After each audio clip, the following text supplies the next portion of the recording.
Amigos y amigas, esta es la primera reforma que la Asamblea Nacional viabiliza después de la vigencia del nuevo Código Orgánico Integral Penal en febrero del 2014 y su aplicación total a partir del 10 de agosto del año anterior. Sí, el COI cumplió la víspera su primer año como instrumento de justicia penal a cargo de jueces, fiscales y abogados en libre ejercicio. Y es preciso, a propósito de las modificaciones incorporadas este martes por el Pleno del Parlamento, hacer una valoración en nuestra primera entrevista.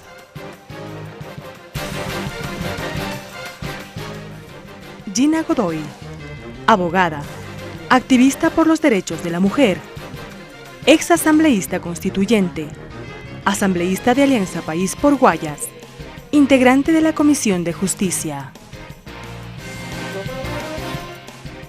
Asambleísta Godoy, bienvenida a la televisión legislativa. Siempre es grato saludarles también a la audiencia. Gracias por la oportunidad. Asambleísta, varios elementos que analizar. Ya lo anotaba Fabricio en la presentación de esta entrevista, ya la plena vigencia o el primer año de plena vigencia del Código Orgánico Integral Penal, este debate que se retomó este martes y que derivó ya en la aprobación de estas reformas y previo a esto, este tiempo que se tomó la Comisión de Justicia para socializar en distintos territorios y con diferentes actores el contenido de este proyecto de reformas. Un año, quizá ha transcurrido un año, Fabricio, desde que el nuevo marco penal está en vigencia y hemos observado cómo incorporó herramientas, procedimientos, nuevos tipos penales en el ámbito ecuatoriano.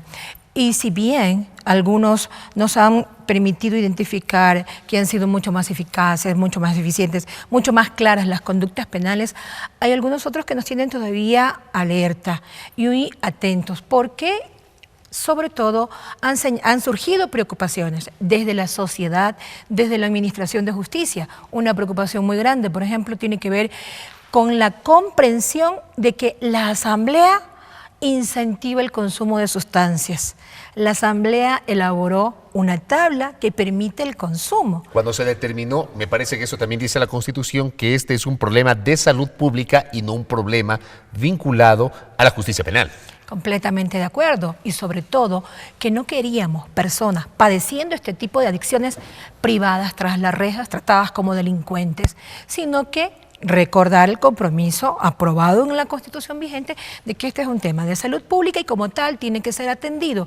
Las distintas oportunidades que tenemos de dialogar con la ciudadanía, ahora más que antes a propósito del diálogo nacional, justamente nos permiten receptar esa preocupación o esa demanda, porque nos preguntan por qué la Asamblea aprobó e incentiva el consumo de sustancias. Pero ya que he tocado este tema, asambleísta Godoy, luego de un año de plena aplicación del Código Penal, sí se ha permitido diferenciar, los jueces lo han hecho, le pregunto, la sociedad lo ha hecho, los abogados, los fiscales, ¿han podido diferenciar al adicto del narcotraficante o de aquel que está vinculado al, entre comillas, negocio del narcotráfico? Yo creería que sí, y los datos nos lo dicen, porque justamente también hay un registro de aquellas personas que son encontradas portando sustancias que son en cantidades mínimas y que son para su consumo. Yo ponía un ejemplo justamente de, puedo ser adicta y portar 2 sobres con marihuana. Soy adicta, es para mi consumo, de tal manera que no tengo responsabilidad penal. Pero si no soy adicta y porto un sobre, eso me hace responsable penalmente. De tal manera que creo que aún nos falta como institución, como función legislativa, informar más, contar más, porque en los sectores populares, sobre todo, las madres de familia nos los han expresado como una preocupación, de allí que lo hayamos acogido, que lo estemos compartiendo y comentando, sobre todo para dejar claro que no nos hemos convertido en cómplices del tráfico, que combatimos el expendio, la comercialización, el cultivo, el traslado de todo lo que tenga que ver con sustancias y con estupefacientes, pero también reconocemos que es un problema de salud pública y que las personas que son adictas requieren un tratamiento especial que nunca será que sea tratado como delincuente. Ahora bien, asambleísta, como uno de los aspectos o elementos de análisis. Ahora, ¿qué pasa con aquel artículo que tipificó el homicidio culposo por mala práctica profesional? Veíamos hace un año toda la preocupación que causó, sobre todo en el gremio de los médicos. Eso fue motivo de protestas en su momento también, y recogen varias notas de prensa hasta el día de hoy que todavía se mantiene cierta preocupación al respecto. ¿Qué evaluación hacen sobre ello? Dos, Belkis. Una que es técnica, en función de que la Fiscalía, de los datos que nos comparte, las denuncias son menores de aquella cuando estaba el Código Penal vigente. De tal manera que este fantasma que se empezó a generar a propósito de la tipificación de la mala práctica profesional jamás tuvo la intención de afectar el desenvolvimiento de los profesionales en el área de salud, que creo que contribuyó un poco a mediatizarse. Y ahí va mi segunda respuesta. Un comentario y crear un contexto político de descalificación a la tarea legislativa en relación a poner y a desdibujar el tipo penal en relación a que no habían condiciones seguras para que el personal de la salud ejerza su carrera sin tener riesgos o temores a verse expuestos a demandas penales.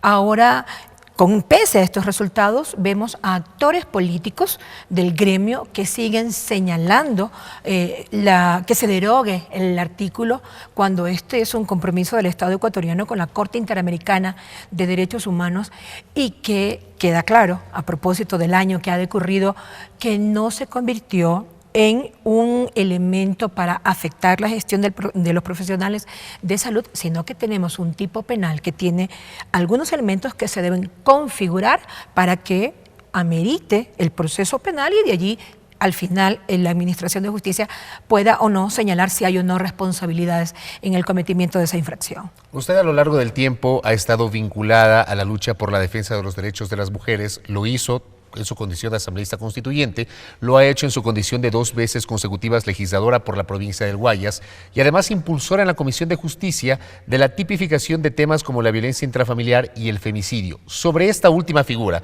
que por primera vez consta tipificada en la legislación ecuatoriana, el femicidio, ¿hay alguna valoración, hay cifras, hay estadísticas, hay novedades que compartir, asambleísta?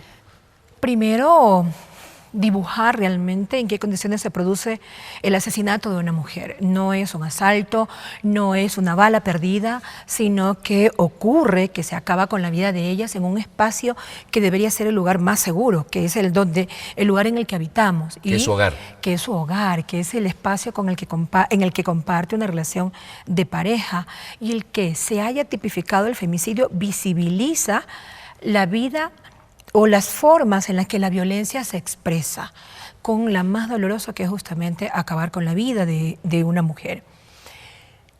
Ha sido importante porque los registros en apenas 7 meses nos dan cifras que, si comparamos con la información que se ha levantado del registro de asesinatos del año anterior, son altos, Fabricio. Vamos alrededor de este año de 60 femicidios, muchos con sentencia, algunos otros, quien ha sido identificado como sospechoso del cometimiento del femicidio está prófugo, y allí el proceso está en espera. 60 muertes en este año con esta naturaleza que usted está señalando.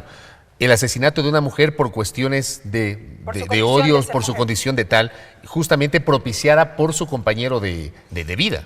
Por su compañero, por su pareja, por alguien que ya no desea reanudar la relación, fruto justamente de una constante violencia en el ámbito intrafamiliar. Pero viene a ser una cifra muy alta para la realidad ecuatoriana. Fabricio, las encuestas del año 2010 nos dicen que 6 de 10 mujeres en el país han referido ser víctimas de violencia. 6 de 10 mujeres, imagínense, con el 50.2 de población femenina, el 6 de 10 es un número extremadamente alto. El que haya este número de femicidios reportados, algunos ya con sentencia, otros en etapa de investigación, que deberemos esperar un poco el tiempo para mirar si cuando el juez dicte sentencia se ratifica que haya sido un femicidio. Yo creo que va de la mano, pero el visibilizar el tipo penal y esta práctica a la que las mujeres están expuestas de violencia extrema, de ya la violencia, yo digo en su máxima expresión porque acaba con la vida de la víctima, da un mensaje a la sociedad, al aparato público, a la Administración de Justicia, a la sociedad en su conjunto. Y lo más importante justamente es identificar que lo femenino somos sujetos, que tenemos derecho, y que esa vieja comprensión de la mujer objeto, de la mujer para servir, de la mujer para complacer, es un concepto que se tiene que quedar en la historia, que no puede ser más la justificación de un agresor para violentar a una mujer. Eso no puede ser, no lo podemos permitir. De allí la importancia del señalamiento, no solamente de los nuevos tipos penales, sino sobre todo de la repercusión que tiene en la sociedad, porque en la familia o en el hogar en el que una mujer es víctima, el entorno familiar también sufre la violencia. En 30 segundos quiero cerrar esta entrevista con esta inquietud de la asambleísta Gina Godoy. Luego de esta que viene a ser la primera reforma al COIP, ¿hay a la vista posibles nuevos cambios o no? Tenemos previstos en la mesa la comparecencia de las autoridades responsables, no solamente de la implementación, sino de la administración de justicia en cuanto a la verificación que se ha hecho de lo que se puso en vigencia. Luego de esa comparecencia tenemos ganas de hacer un detalle más prolijo, de levantar una información más prolija en aquello que tiene que ver con violencia psicológica. Se refirieron algunas dificultades en relación a que no teníamos peritos suficientemente formados, pero ha transcurrido un tiempo importante, por ejemplo, las unidades especializadas para atención en víctimas, tanto en la Defensoría Pública como las unidades para el tratamiento de todas las denuncias a víctimas de violencia de género en la Fiscalía se tenían que implementar. Tenemos que mirar cómo están operando, qué dificultades están encontrando, porque pueden ser dificultades en la norma o dificultades en la falta de conocimiento de la problemática, en la aplicación de la norma de manera efectiva. Eso queremos levantarlo, no queremos, y hablo a título personal, sugerir algún tipo de reforma en el ámbito de la violencia intrafamiliar sin que hayamos podido levantar un registro efectivo de cuáles han sido las dificultades y en la medida que identifiquemos dónde está el problema, allí implementar las correcciones que tengan que hacerse necesarias. Asambleísta, gracias por el tiempo. Un placer, gracias. Gina Godoy, asambleísta de Alianza País, integrante de la Comisión Legislativa Permanente de Justicia y Estructura del Estado.